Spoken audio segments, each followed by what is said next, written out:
पड़े पीर।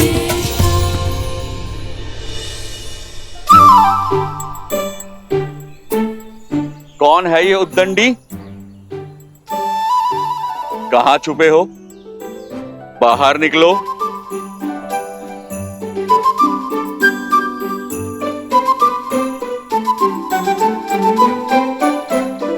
क्षमा कीजिए प्रभु।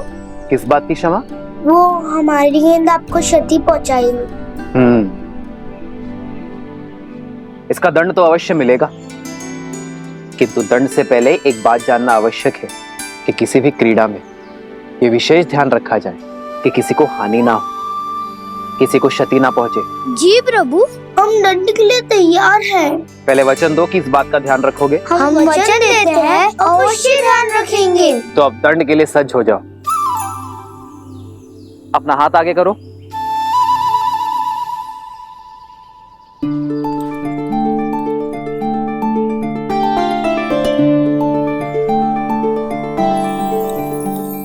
ये हमारे लिए। हाँ, तुम्हारी प्रामाणिकता के लिए। तुम दोनों छुपकर भाग भी सकते थे,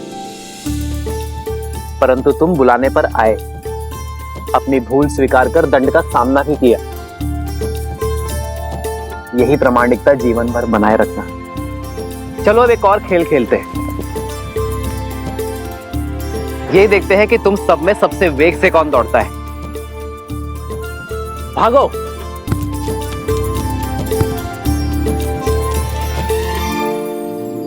मित्र, राजा का धर्म तो सेवा है। आपने जो इनको ये धन दिया, ये ना लगे कि आप अपने धन का प्रदर्शन कर रहे हैं। जब राजा अपने स्वर्ण और रत्न का प्रदर्शन करता है, तब प्रजा का राज्य के प्रति शक्ति और सामर्थ्य बढ़ता है। मित्र, एक राजा के लिए रत्न प्रदर्शन जितना आवश्यक है, उतना ही घातक धन का मोह है। जब राजा अपनी संपत्ति को लेकर निर्मोही होगा, तभी वो राज्य को सुराज्य की ओर ले जा पाएगा।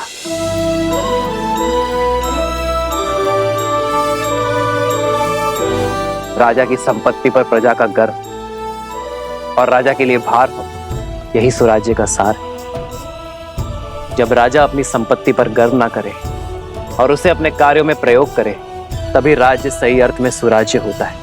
अति सुंदर।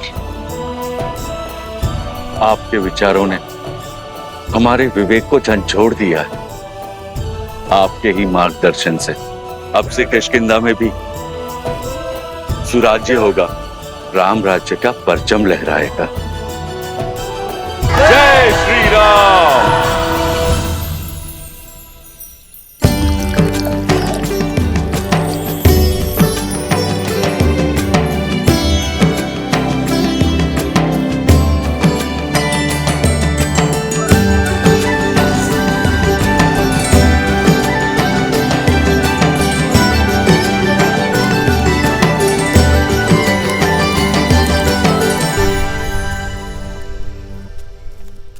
अपराधी हो तुम सब।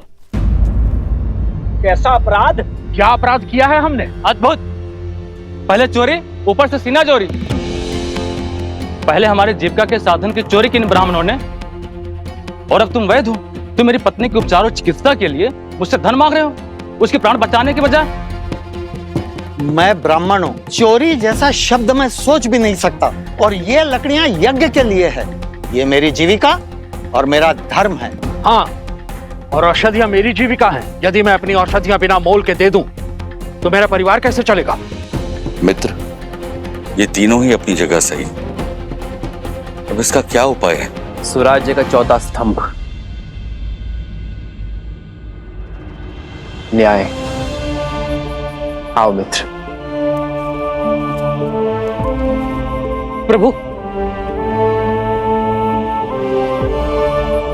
प्रणाम प्रभु। क्या हुआ? ये कोलाहल क्यों है अयोध्या में? कोई बात नहीं रघुनंदन, हम तो बस ऐसे। प्रजा का राजा से समस्या छुपाना राजा की हार और राज्य के पतन का सूचक है।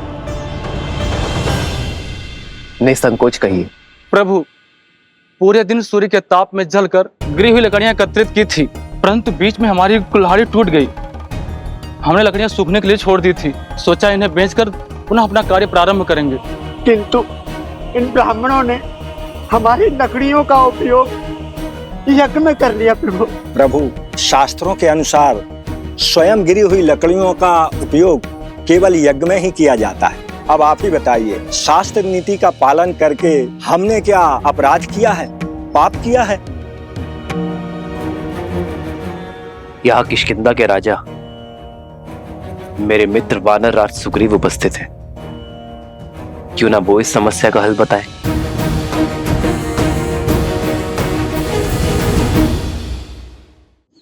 वही सत्य, इन ब्राह्मणों का कोई दोष नहीं। ना आप असत्य कह रहे हैं, ना आपने कोई अपराध किया है, ना हमारे वैद्यराज का कहना गलत है। प्रभु, अगर कोई गलत नहीं है तो ये कलेश क्यों? इसका समाधान क्या है प्रभु? शास्त्रों के अनुसार यज्ञ में स्वयं गिरी लकड़ियों का ही उपयोग करने का निर्देश है, इसलिए ब्राह्मण निर्दोष है। किंतु ब्राह्मणों के लिए न्याय वनवासियों के अन्याय का कारण बना, और वनवासियों का अन्याय वैद्यराज के अन्याय का कारण। वनवासियों की आजीविका का साधन उनसे छिन गया, उनका जीवन चक्र हिल गया। ऐसे में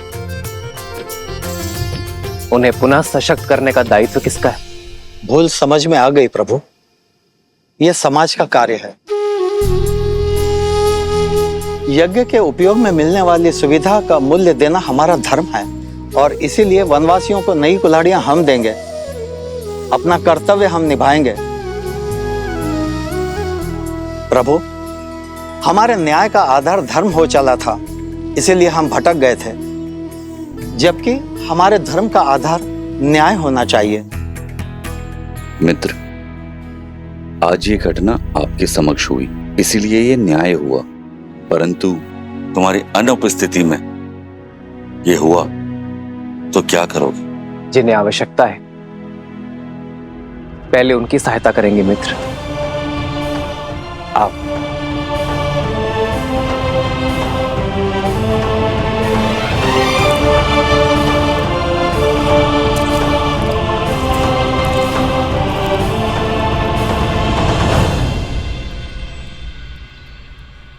प्रभु, प्रणाम वैद्य जी, क्या मैं आपकी कुछ सहायता कर सकता हूँ? श्री राम श्री राम श्री राम श्री राम श्री रामचंद्र कृपालु भज मन हरण भव भय दारुणं नव कंज लोचन कंज मुख कर कंज पद कंजारुणम्।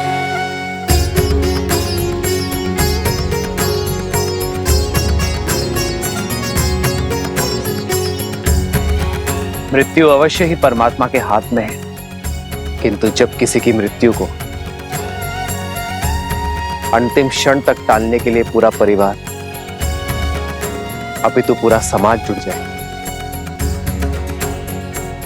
तब बनता है सच्चा और आदर्श राज्य। जब किसी के दुख के क्षण में ना कोई ऊंच नीच, ना कोई जात पात का विचार है, वो कहलाता है स्वराज्य। जब राजा अपनी प्रजा के लिए उससे अधिक कर जाए, जिसमें वो सक्षम है, तब बनता है स्वराज्य।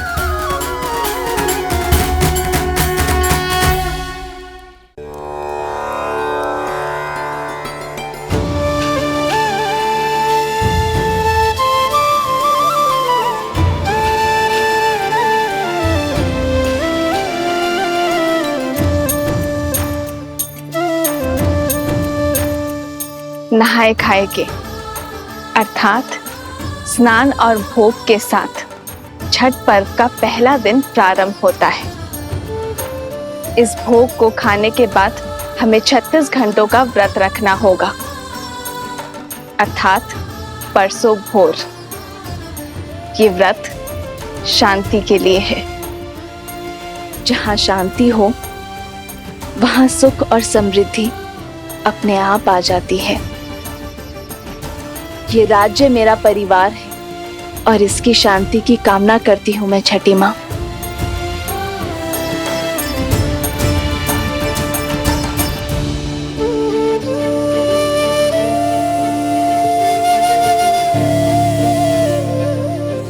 वहां प्रभु श्री राम और यहाँ माता सीता संसार को जीवन जीने का पाठ सिखा रहे हैं। इतने से समय में इतना कुछ सीखकर मैं तो धन्य हो गया।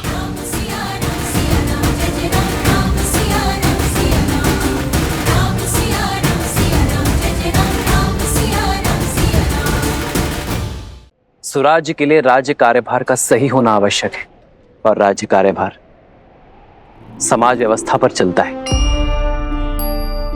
जीव, अन्न, पानी और आरोग्य ये किसी भी व्यवस्था के मूलाधार है। यदि रोजगार नहीं होगा तो जीविका नहीं होगी। ना कोई अन्न खरीद पाएगा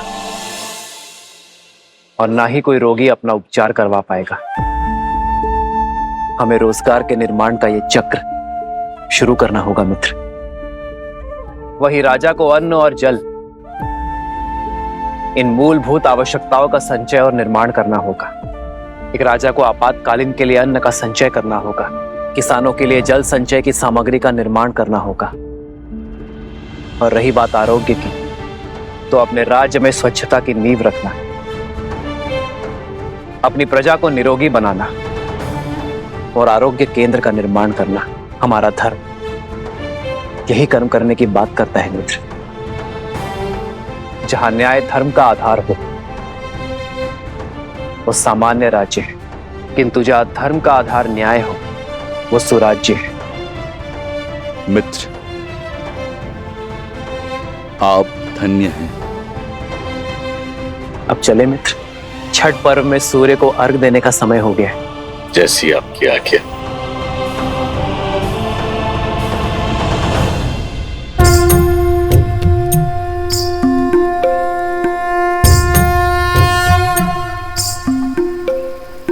करना कृपा इतनी मैया, बढ़े यश रघुवीर का, बढ़े यश रघुवीर का।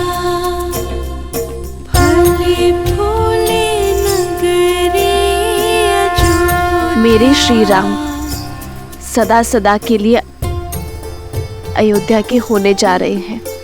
राज्याभिषेक के इस शुभ दिन पर उन्हें आशीर्वाद दीजिएगा छठी मैया।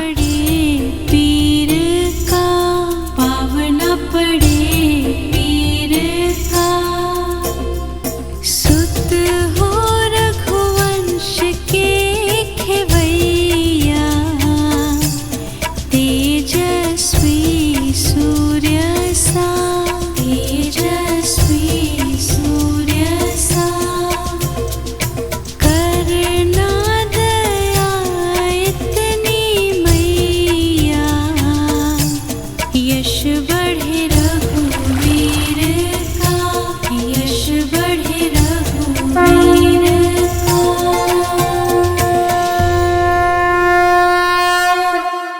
आओ राम,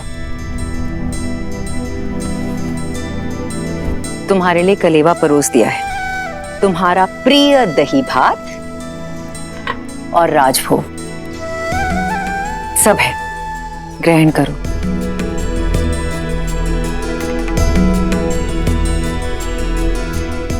माँ, सीता का है, भोर की पूजा समाप्त नहीं हुई। रघुकुल की चारों पुत्र वधु भोर से ही तट पे हैं। महर्षि मुद्गल के कहे अनुसार छठी मैया की पूजा कर रही हैं।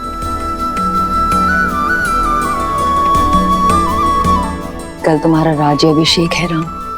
कल के पश्चात बहुत से कर्तव्य, बहुत से दायित्व निभाने हैं तुम्हें। ऐसे में तुम्हारी अर्धांगिनी, तुम्हारी सीता, तुम्हारी शक्ति में भक्ति का बल डालने का प्रयास कर रही है। तुम्हारी लंबी आयु और अयोध्या के सम्मान के लिए प्रार्थना कर रही है। रघुकुल के दीप की सुरक्षा की प्रार्थना कर रही है। तब तो समय लगेगा माँ। कुछ खाया उन चारों ने? कहाँ? 12 प्रहर का उपवास है उनका। जो तुम्हारे राज्य अभिषेक से पहले ही समाप्त होगा। परिवार में पुरुष चाहे सफलता के जिस भी शिखर पर पहुंच जाए, उसका आधार, उसकी धरा एक स्त्री ही होती है। और मां, घर की उन्नति में पति पत्नी दोनों ही भागी होते हैं ना, तो व्रत केवल स्त्री ही क्यों रखे? मैं भी सीता के लिए व्रत रखूंगा। राम सिया राम सिया राम सिया राम, राम सिया राम सिया राम। और मेरा ये व्रत सीता के प्रति मेरे प्रेम और सम्मान का प्रतीक होगा। हाँ, मेरा राम जितना प्यारा पुत्र है, उतना ही उत्तरदायी पति भी है।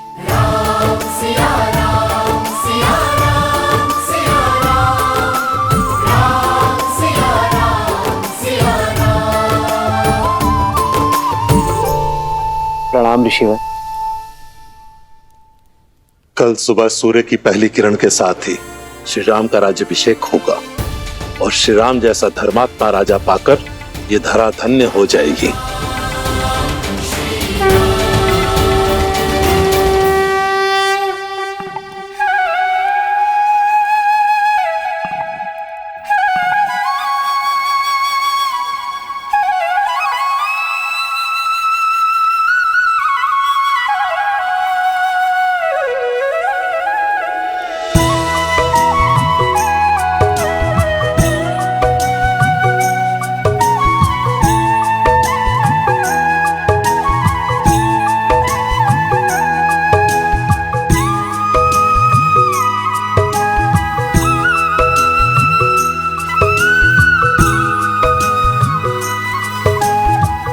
हमारे कारण इन्हें भी प्रातः उठकर आना पड़ा। बेचारे, लगता है अभी भी मीठी निद्रा के स्वप्न देख रहे हैं।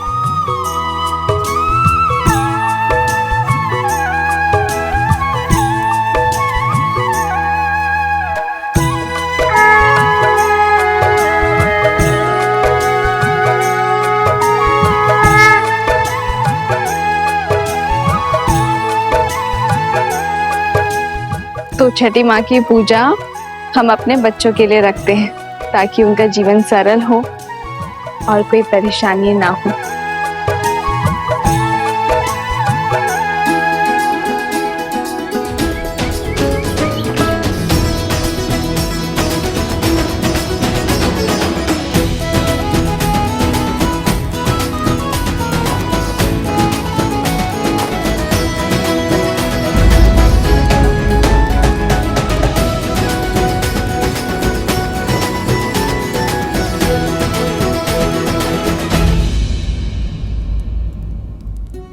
पिछले 14 वर्ष से हमें जिस दिन का इंतजार था, तुम उसका भाग नहीं बनना चाहती हो।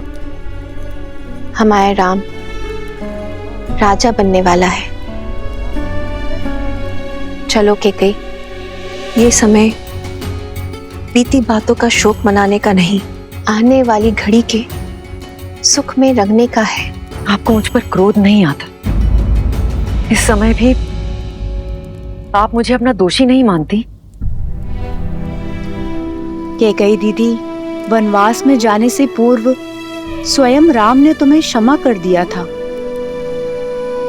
और हमने भी आपको क्षमा कर दिया था। मुझे राम के प्रति तुम्हारे प्रेम में न पहले कोई संदेह था, न है। मुझे ज्ञात होता कि समस्त भूमि के राजाओं से मेरा राम राजधर्म सीखेगा, ज्ञान प्राप्त करेगा, तो वनवास का ये वचन पहले मैं मांग लेती। दीवे, आपके भीतर ममता ही नहीं, बुद्धि माता का सागर बहता है। धन्यवाद दीदी। तो दीदी, तनिक आप भी इस ज्ञान की गंगा में गोता लगा लीजिए। भूल का भार छोड़िए और पुत्र के राज अभिषेक में चलिए। सियावर रामचंद्र की, सियावर रामचंद्र की, सियावर रामचंद्र की, सियावर रामचंद्र की।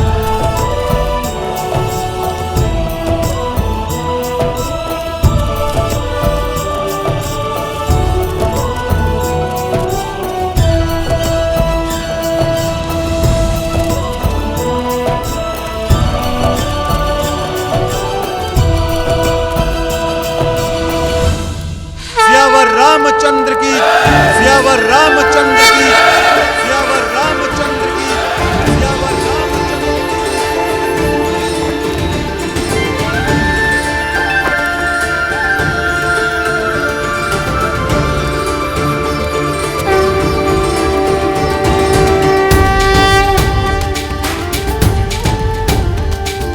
श्री रामचंद्र कृपालु भजु मन हरण भव भय दारुणम्। श्री रामचंद्र कृपालु भजु मन हरण भव भय दारुणम्। नव कंज लोचन कंज मुख कर कंज पद कंजारुणम्। और हम राजगुरु वशिष्ठ के आने तक अयोध्या को तनिक और प्रतीक्षा करनी होगी। तब तक आप माताओं का आशीर्वाद ले लीजिए। आइए। अमित छवि नवनीला नीरज सुंदरम। पटपीत मानहु तड़ित रुचि सुचि नौमि जनक सुतावरम। श्री राम श्री राम राम राम श्री राम श्री राम श्री राम राजा राम श्री राम।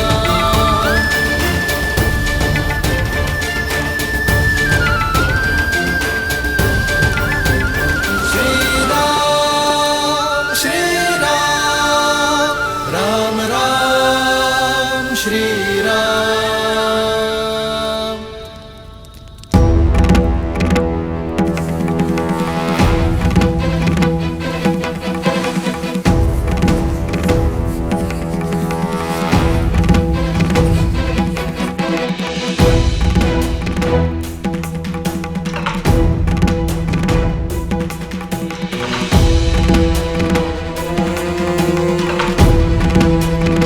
महर्षि पराशर, नक्षत्रों से उलझने के लिए अभी बहुत समय है।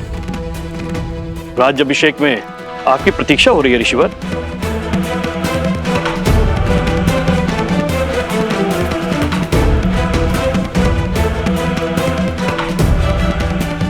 आप इतने गंभीर क्यों हैं ऋषिवर? क्योंकि ग्रहों के संकेत ठीक नहीं है। जब किसी के भाग्य में राहु की छाया पड़ जाती है तो असुरी माया कोई ना कोई कष्ट जरूर देके जाती है। मुझे राम पर विश्वास है। यदि भाग्य में संघर्षों का भंवर है तो वो भी स्वीकार है। और मुझे विश्वास है कि अयोध्या के नए राजा इस भंवर से भी अवश्य पार होंगे। एक राजा के जीवन का संघर्ष उसकी संपूर्ण प्रजा को भोगना पड़ता है। इस राज्याभिषेक के समय की कुंडली में यह स्पष्ट है कि एक महाअसुरी शक्ति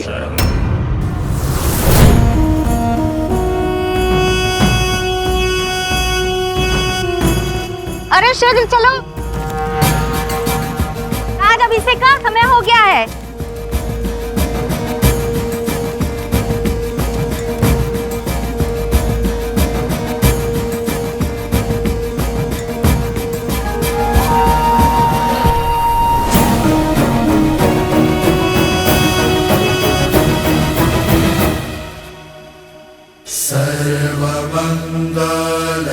सर्वमंगलमांगल्ये शिवे सर्वार्थसाधिके शरण्ये त्र्यंबके गौरी नारायणी नमोस्तुते। माता, जीवन के पग पग पर आपने महादेव का साथ दिया है। आशीर्वाद दे कि वैसे ही मैं भी सदा अपने श्री राम का साथ दे सकूं। सुख दुख की हर घड़ी में मैं राजा राम की पत्नी के रूप में सभी दायित्व निभा सकूं।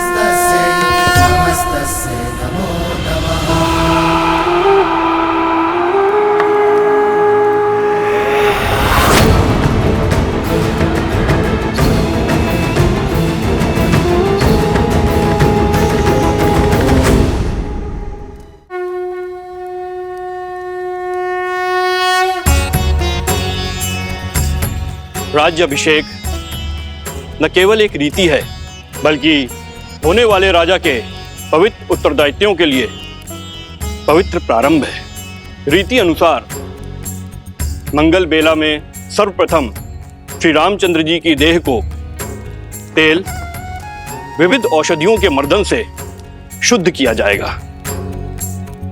पृथ्वी, जल, अग्नि, वायु, इन 4 तत्वों के साथ आकाश तत्व के जुड़ने से इस तन का निर्माण होता है और इसमें सबसे अधिक रोग उत्पन्न होते हैं वायु तत्व के कारण।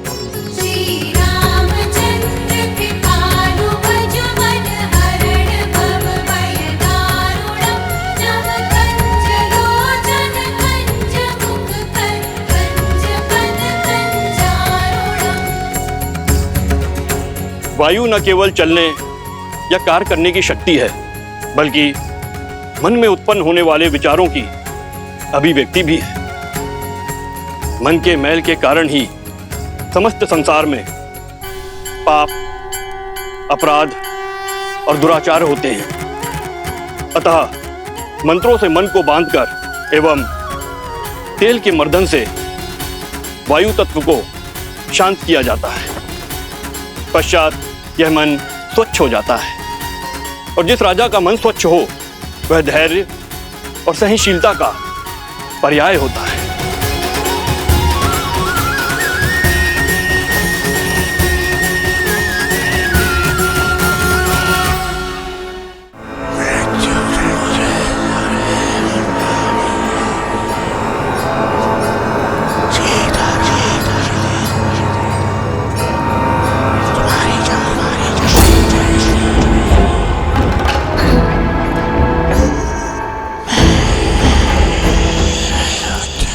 ना जाने कौन बड़बड़ाया जा रहा है, कानों में विचित्र स्वर आ रहा है, ना ही कुछ समझ में आ रहा है और ना ही कोई दिखाई दे रहा है।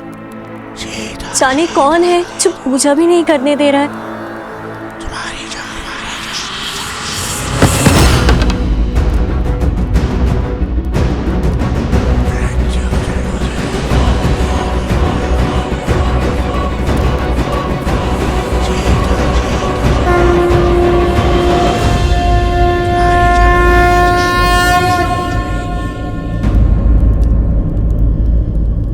क्या हुआ उर्मिला, इतनी विचलित क्यों हो तुम? दीदी आपको ये ध्वनि नहीं सुनाई दे रही? कैसी ध्वनि? मुझे तो कुछ सुनाई नहीं दे रहा है।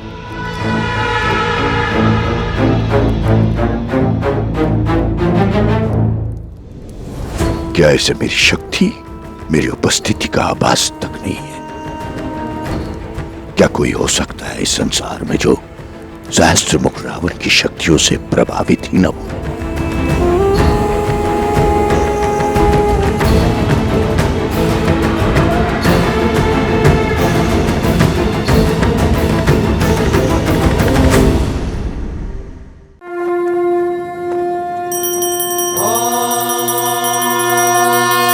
स्वस्ति न इंद्रो वृद्धश्रवाः स्वस्ति न पूषा विश्ववेदाः स्वस्ति नस्ताक्षो अरिष्टनेमि स्वस्ति न बृहस्पतिर्दधातु।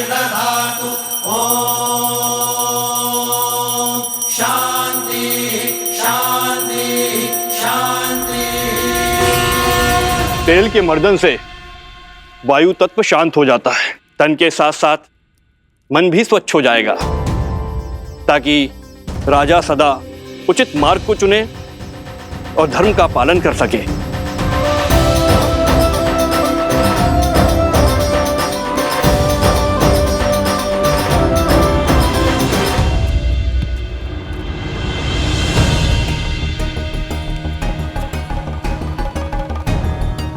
ये क्या हनुमान, आपका पग स्थिर क्यों नहीं? भैया, आप मुझसे पूछ रहे हैं? कारण तो आप ही हैं। मैंने क्या किया? भैया, आप तो भूल ही गए। जब मैं लक्ष्मण भैया के लिए संजीवनी बूटी का पर्वत उठाकर ले जा रहा था, आप ही का तो बाण लगा था मुझे। बस ऊपर आकाश से धरती पर धन से गिरा। भरत भैया, बड़ी विकट मोच आई थी मुझे इस पैर पे। परंतु उसके पश्चात तो आपने अपने बल और बुद्धि की पराकाष्ठा पार कर दी थी। पूरा का पूरा युद्ध लड़ा है आपने। उद्देश्य की पुकार में पीड़ा की चिंता कहाँ स्मरण रहती है लक्ष्मण भैया। आपके पग को भी तेल मर्दन करवाना पड़ेगा हनुमान। भरत भैया, आपका विचार तो बहुत अच्छा है। मेरी भी यही इच्छा थी। उचित है, मैं आपको वेधशाला भिजवा देता हूँ। भरत भैया, उसकी आवश्यकता क्या है? इतना तेल प्रभु को छूकर व्यर्थ जा रहा है। यही उपयोग में मैं ले लेता हूँ। तेल का तेल, उस पे प्रभु के स्पर्श का मेल, स्वर्ण पे सुहागा।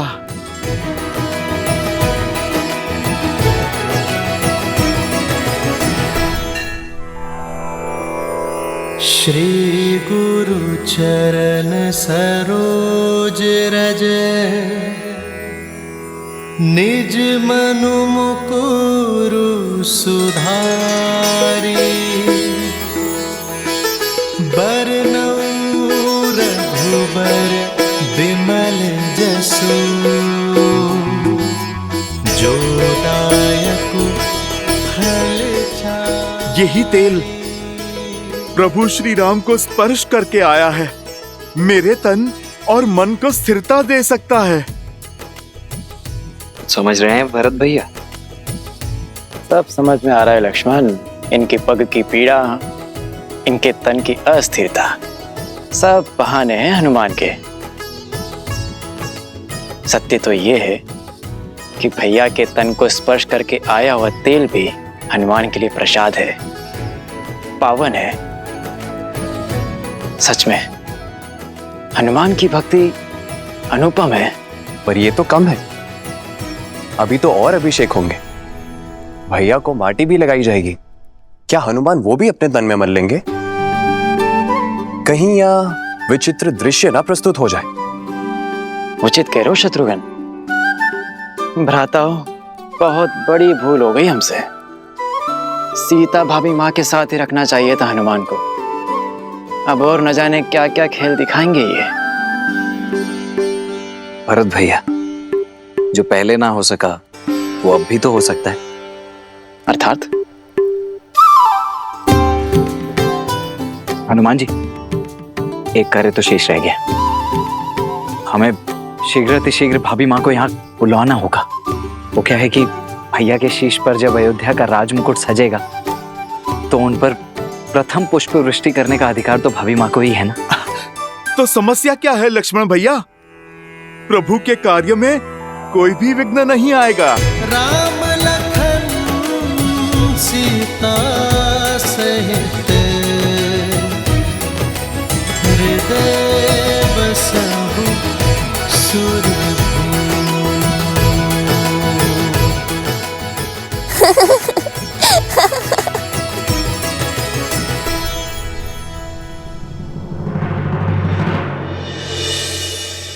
क्या हुआ देवी?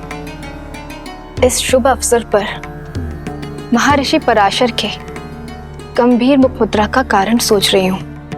कदाचित उन्होंने नक्षत्रों और नियति की चाल को पढ़ दिया है। स्त्री के सम्मान का प्रश्न है महादेव। मुझे सीता को दिव्य सिंदूर रूपी अस्त्र जाकर देना ही होगा। माता, दिव्यता का सिंदूर से क्या संबंध? सिंदूर न केवल माथे पे लगा लाल रंग है और न ही किसी स्त्री के विवाहिता होने का प्रतीक। स्त्री अपने मांग में सिंदूर के साथ विवाहित जीवन के सुख, समृद्धि और स्वास्थ्य के रंगों को भी भरती है। सिंदूर एक ऐसी ढाल है जो सभी प्रकार की नकारात्मक ऊर्जाओं से पति और पत्नी के संबंधों की रक्षा करता है, भीतर और बाहर के सभी द्वंद्वों का अंत करता है। जिस प्रकार श्री राम को युद्ध के समय भिन्न भिन्न प्रकार के शस्त्रों और अस्त्रों से सुसज्जित किया गया था, अब समय आ गया है देवी सीता को भी वैसे ही सज्ज करने का, क्योंकि शीघ्र ही एक और असुरी शक्ति चुनौती देने वाली है। और इस बार युद्ध केवल श्री राम को ही नहीं, देवी सीता को भी लड़ना होगा। आप जाइए देवी, समय अत्यंत कम है।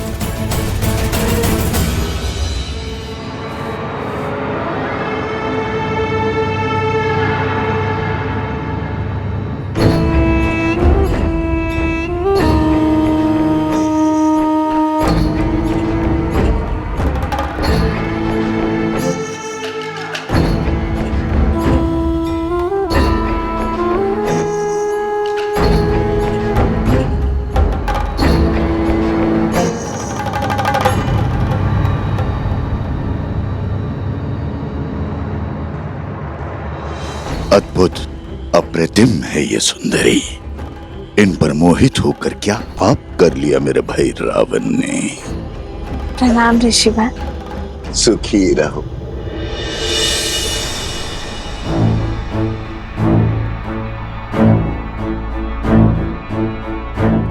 तुम्हारी सखिया कुछ विचलित लग रही है। हाँ ऋषिवर, इन्हें कुछ विचित्र स्वर सुनाई दे रहा है, किंतु मुझे कोई अनुभव नहीं हो रहा। अद्भुत। ब्रह्मांड में निरंतर अनेक ध्वनियां गूंजती रहती हैं। शब्दों और विचारों की तरंगे उठती रहती है। दुर्भाग्य होता है उन लोगों का जो उसे सुन नहीं पाते। कोई बात नहीं,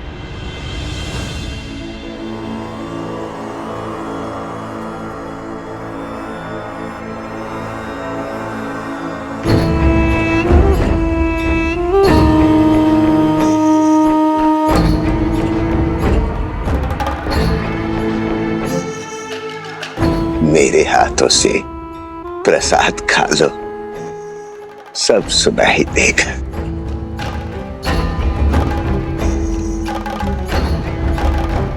लो।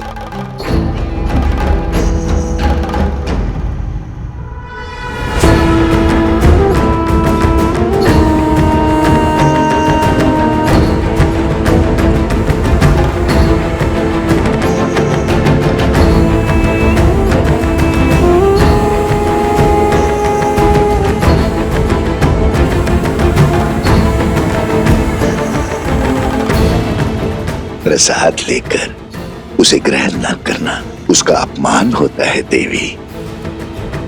ग्रहण करो।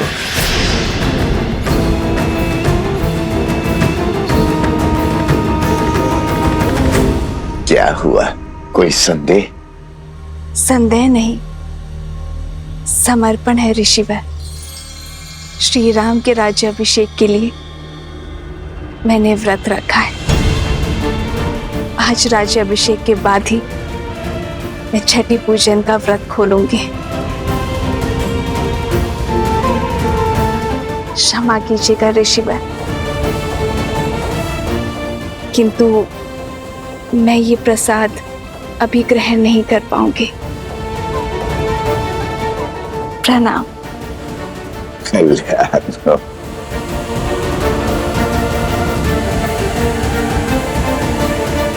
कल्याण हो।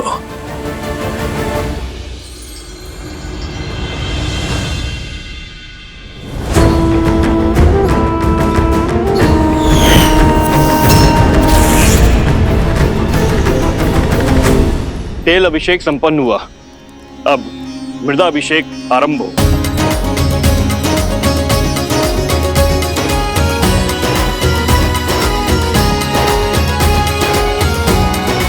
पर्वत पर देवताओं का वास होता है, इसीलिए पर्वत शिखर की माटी को राजा के मस्तिष्क पर लगाने से राजा की बुद्धि भी देवताओं की भांति तीव्र और दयालु होती है।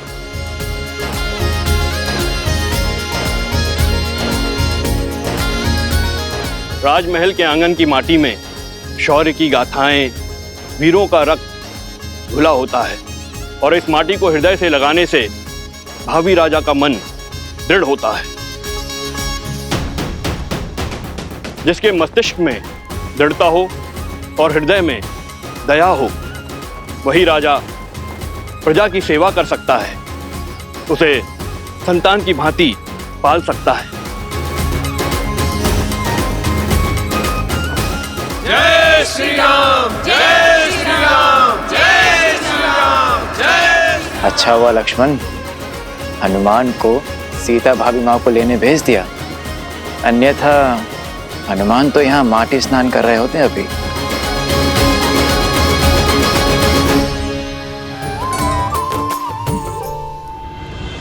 पंचगव्य अर्थात गौ माता से प्राप्त 5 उत्पाद, दुग्ध, दही, घी, गौमूत्र और गौमेह, इन 5 के स्नान से संपूर्ण देह शुद्ध हो जाती है और पृथ्वी तत्व भी शांत हो जाता है, क्योंकि गौ माता ही पृथ्वी का अन्य रूप है।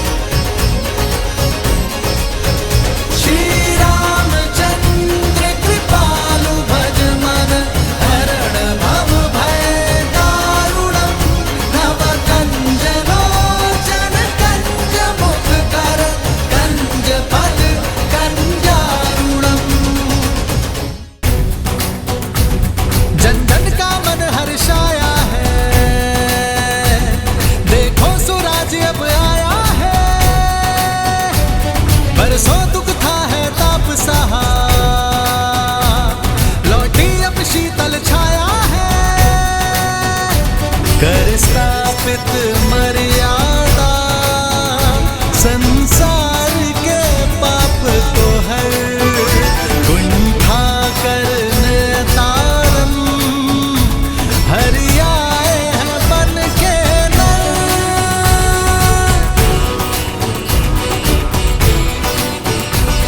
आज दिल पर रखो भगीरथ वंशी दशरथ नंदन श्री राम, बैठे हैं आज सिंहासन पे, शत शत है तुमको प्रणाम। जन जन गाए ये मंत्र स्वास्थ्य के शुभ दिन आए हैं। संग सिया लखन और बजरंगी, शत्रुघ्न भरत बन के बंदी, प्रजा गुरुजन मात का मान बढ़ा, अब अवध के इंद्र विराजे हैं।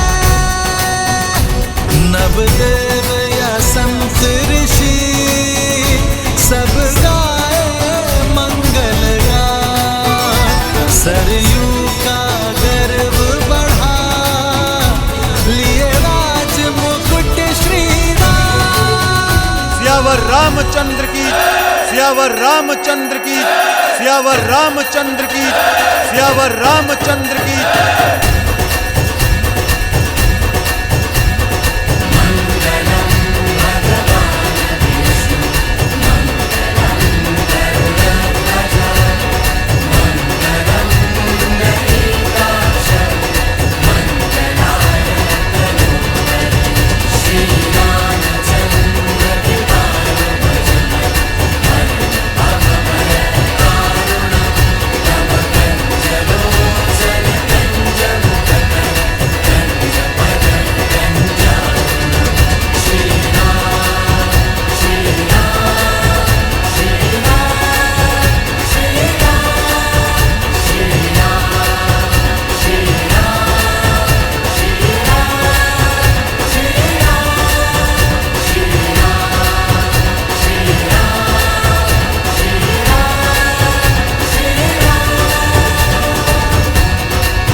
राज्य अभिषेक लगभग संपन्न होने वाला है,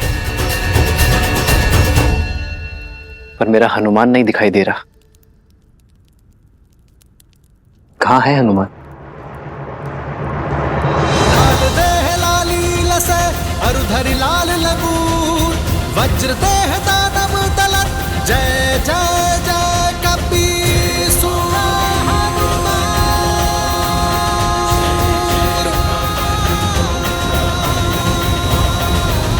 बजरंग बली हनुमान जय जय महाबली हनुमान।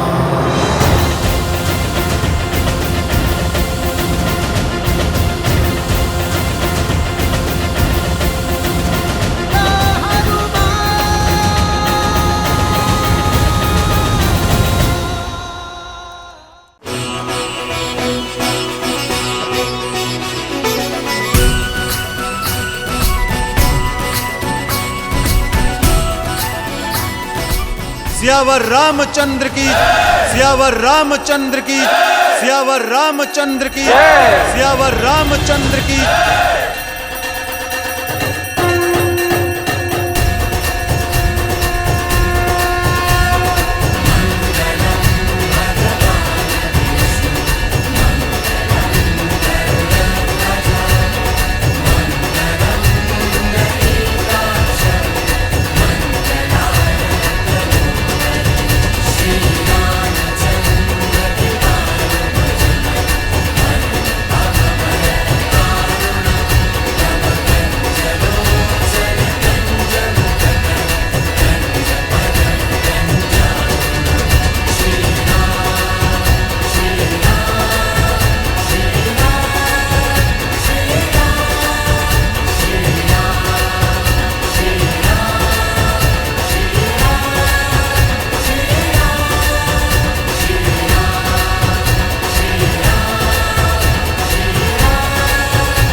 राज्य अभिषेक लगभग संपन्न होने वाला है,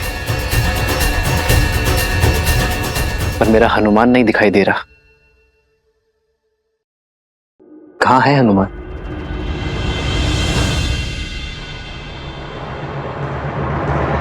लाल देह लाली लसे अरुधरि लाल लगूर वज्र देह दानव दलत जय जय जय कपीसुर।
इसे अपने मस्तक पर धारण करने से श्री राम की आयु बढ़ती है, मन में उनके लिए प्रेम बढ़ता है और समाज में उनकी प्रतिष्ठा।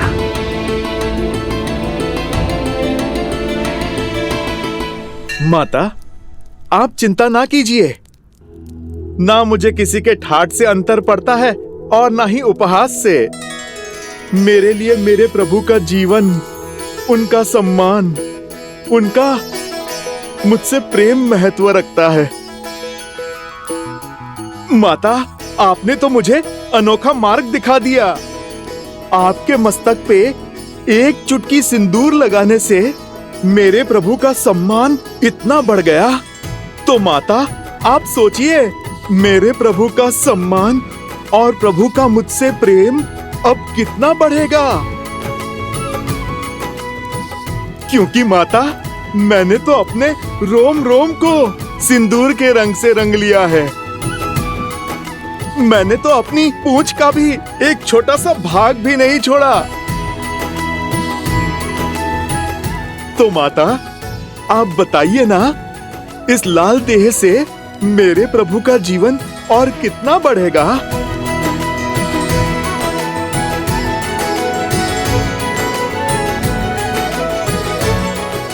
तुम्हारा प्रेम, तुम्हारी श्रद्धा, समर्पण अनंत है, अमर है हनुमान।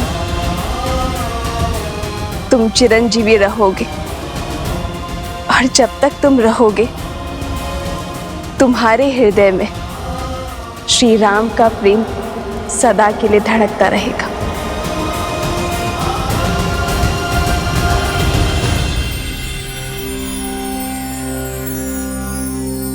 श्री गुरु चरण सरोज रज, निज मनु मुकुरु सुधारी, बरनउँ रघुबर बिमल जसु, जो दायकु फल चारी।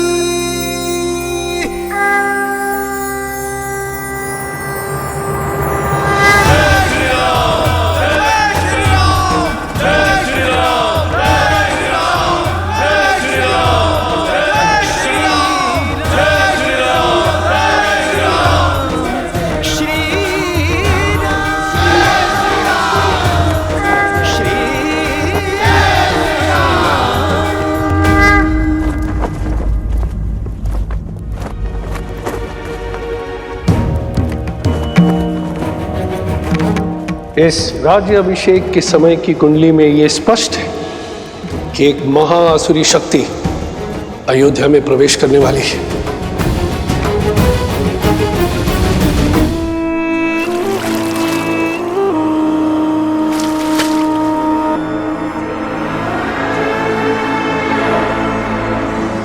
राम, न तुम जीते हो और ना ही ये युद्ध समाप्त हुआ है। युद्ध तो अब पूरी तरह आरंभ हुआ है। मैं तन पर वार नहीं करूंगा राम, मैं मन में घुसकर वार करूंगा। बोलो, कैसे करोगे मेरा संहार? रावण की नाभि का अमृत सूख गया, किंतु प्रजा के मन के विचारों का मैल कभी नहीं सूखता। उसका सामना कैसे करोगे? कैसे करोगे अयोध्या की प्रजा का सामना राम?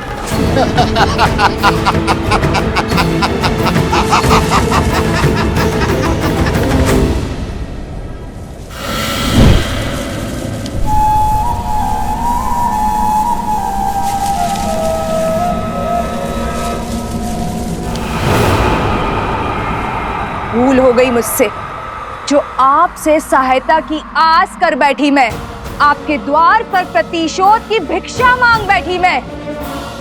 अपने हाथ पे हाथ धरे देखते रहे और वहां राक्षस राज्य का अंत करने वाला वो राम, उसका राज्य अभिषेक हो गया।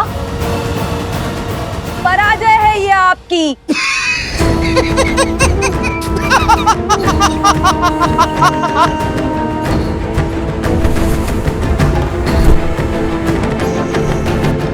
मैं जितना अधिक पराजित होता हूं, मेरा विजय पर उतना ही विश्वास दृढ़ होता जाता है। जानती हो असुर सदा पराजित क्यों होते रहते हैं? क्योंकि उन्हें अपनी शक्ति का तो बोध है, किंतु शत्रु की दुर्बलता का बोध नहीं है। राम का राज्याभिषेक उसकी दुर्बलता होगी।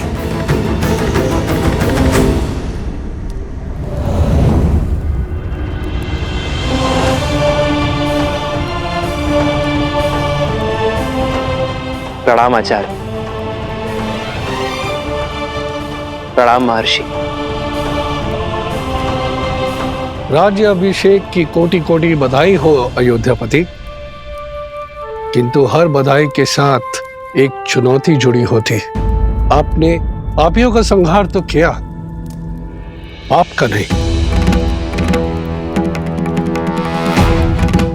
दशानन को मारा, मगर उसकी सोच को नहीं। पाप की सोच एक ऐसा छलिया है जो बार बार स्वरूप बदलकर सामने आता और प्रहार करता। मैं वार करूंगा तो राम प्रतिकार करेगा। मैं युद्ध में विश्वास नहीं रखता। मैं 1000 छोटे छोटे घाव में विश्वास रखता हूं, और वो घाव मैं उसे नहीं दूंगा, उसके अपने देंगे।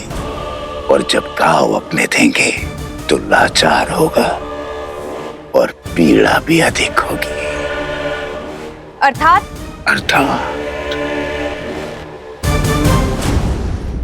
जब शत्रु वार करता है तो व्यक्ति दिल मिलाकर उसका प्रतिकार करता है, किंतु जब संतान वार करती है तो व्यक्ति घुट-घुट कर मरता है। अयोध्या की प्रजा को संतान मानता है ना राम। अब यही प्रजा उस पर वार करेगी। जिसने रावण से लंका का युद्ध जीत लिया, वो अयोध्या की प्रजा से युद्ध नहीं कर पाएगा। अब उस पर उसकी प्रजा से प्रहार करवाऊंगा। अयोध्या के भीतर एक युद्ध होगा जिसे अयोध्या हार जाएगी। अयोध्या की प्रजा के मन में इतना विष घोल दूंगा जिसे राम तो क्या, महादेव भी नहीं काट पाएंगे। रावण महान शिव भक्त था, ज्ञान का सागर था, किंतु वो राक्षस सुमाली की राक्षसी वृत्तियों से जन्मा था। राक्षस सुमाली के अन्य पुत्र भी हैं श्री राम, जिनमें न रावण सा तप है और न ही ज्ञान है, तो केवल कुटिलता। क्षमा करें महर्षि, अयोध्या के उत्तर की ओर भरत भैया है, पूर्व की ओर लक्ष्मण भैया और पश्चिम की ओर मैं, और दक्षिण की ओर हनुमान जी हैं। हम 4 बलशाली अयोध्या के द्वारपाल हैं। हमारे होते अयोध्या को किसका भय? पांव पर पादुका पहनने से, बाहर के कष्ट से बचा तो जा सकता है कुमार शत्रुघ्न, किंतु फोड़ा यदि देह के भीतर से निकले तो क्या करोगे? जब अग्नि घर के भीतर ही लगी हो तो द्वार बंद करने से कोई लाभ नहीं होगा।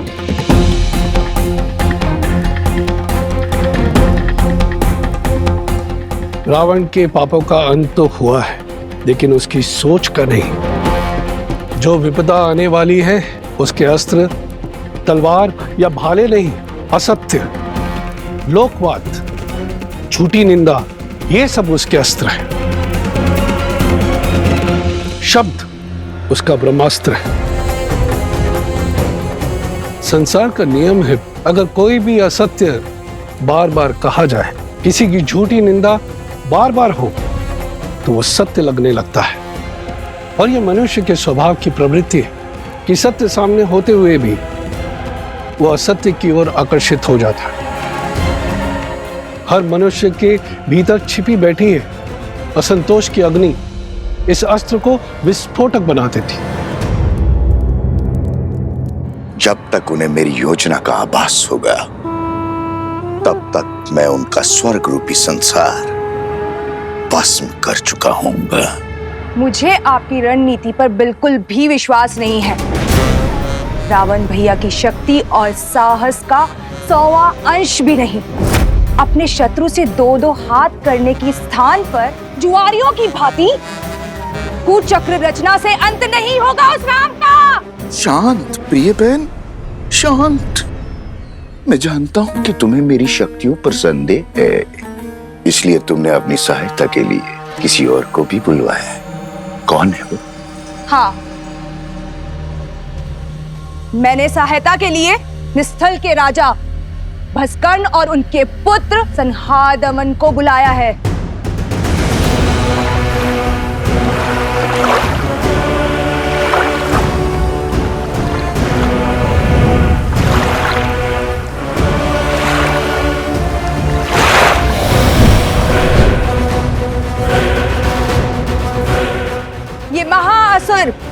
महज कर्ण के सैनिक हैं।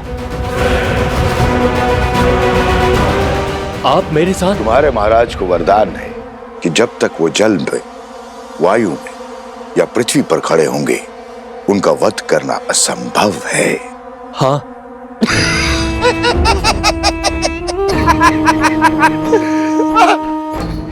जाओ करो युद्ध, किंतु एक बात स्मरण रहे, राम पर विजय केवल सहस्त्र रावण पा सकता है।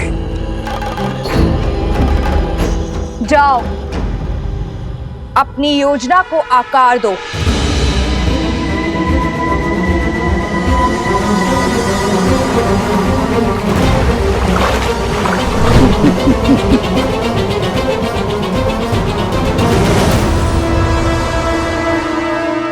शूर्पणखा, सच है क्या और ब्रह्म क्या है, ये प्रश्न सदा से अमर खड़ा है। सहस्त्र मुखों की सहस्त्र बातें, इनसे भला कौन लड़ा है। आप यही गाते रहो और मैं अपना कर्तव्य निभाती हूं।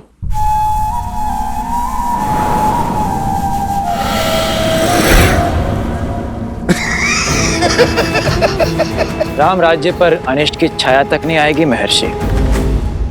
ऐसी परिस्थिति आएगी ही नहीं कि कभी असंतोष अपने पैर पसारे। असंतोष ईर्ष्या से जन्म लेता है राजकुमार, और स्थिति से नहीं। संदेह नहीं है कि श्री राम राज्य को संतुष्ट रखने का प्रयास करेंगे, किंतु राष्ट्र के कोने कोने में सबको सुख और लाभ पहुंचाने में समय लगेगा, और झूठी निंदा, असत्य और संदेह के बीच फैलाने में नहीं।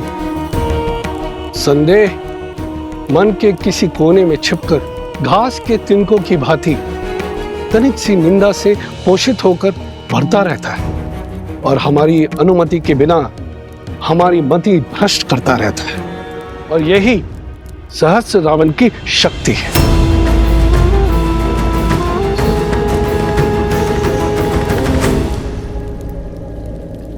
मैं राजनीति नहीं, भविष्य जानना चाहता हूं महर्षि। क्या छुपा है भविष्य के गर्भ में? अव्यवस्था, अराजकता, विजय भी होगी, किंतु भयंकर पीड़ा और संघर्ष के बाद।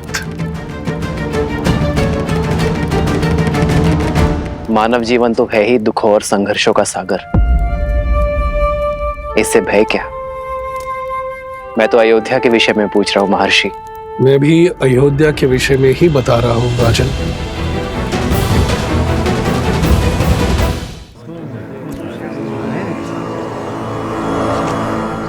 भैया सुना है, श्री राम ने सागर पर सेतु बनाया था, असंभव को संभव कर दिखाया था। देवी देवताओं की विशेष कृपा है हमारे महाराज के ऊपर। सुना तो यह भी है कि रावण कोई साधारण योद्धा नहीं था। कहते हैं युद्ध बहुत ही भयावह था और बहुत दिन तक चला। जंगल में मोर नाचा, किसने देखा? न मोर न युद्ध। अच्छा, तुम कहना चाहते हो श्री राम ने रावण को नहीं मारा? न सेतु बांधा न युद्ध हुआ। अरे नहीं नहीं भैया, मैंने ऐसा कब कहा? अरे हुआ होगा युद्ध, पर ऐसा नहीं जैसा सब बता रहे हैं।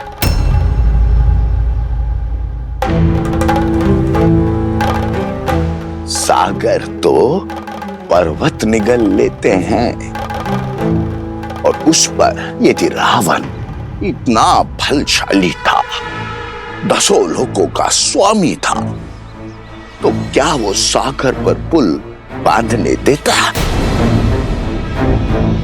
कदापि नहीं। तो क्या हमारे राघव असत्य कह रहे हैं? राम राम राम, ऐसा मैंने कब कहा भैया?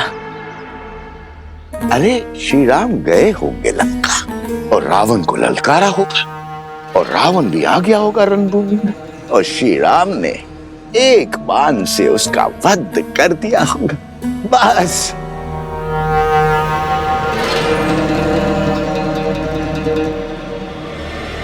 हो सकता है ये सब कथा वानरों ने बनाई हो। ऐसे ही बात का पतंगड़ बना दिया होगा। सत्य वचन भैया, सत्य वचन। ये कहानी अवश्य वानरों ने बड़ी बनाई है। श्री राम तो रघुकुल वंशज है। सोचा होगा श्री राम की यश की गंगा में हाथ धो लेते हैं।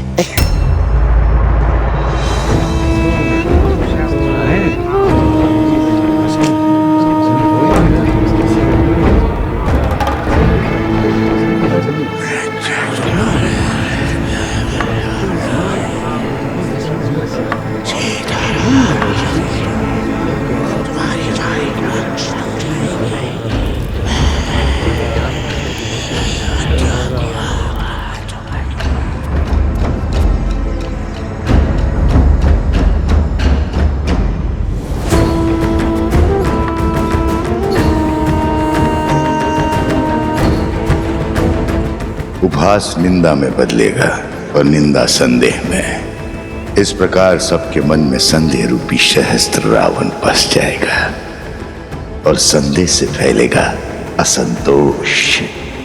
अब राम को मारने के लिए किसी शस्त्र की आवश्यकता नहीं।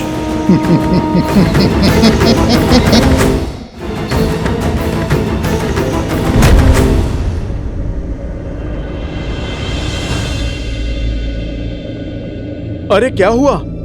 तुम सब इतने विचलित क्यों हो? राज्य में विचित्र सी बातें फैल रही हैं कि हम युद्ध की अनुचित कथाएं बता रहे हैं, असत्य कह रहे हैं। आप ही बताइए, हम प्रभु श्री राम के शौर्य का झूठा वृत्तांत क्यों सुनाएंगे? क्या आपकी वीरता कोई गाथा है? अर्थात पाप ने अपने पग पसारना आरंभ कर दिया है। कौन है जो इस असत्य का डंका बजा रहा है? मुझे उसे खोजना ही होगा।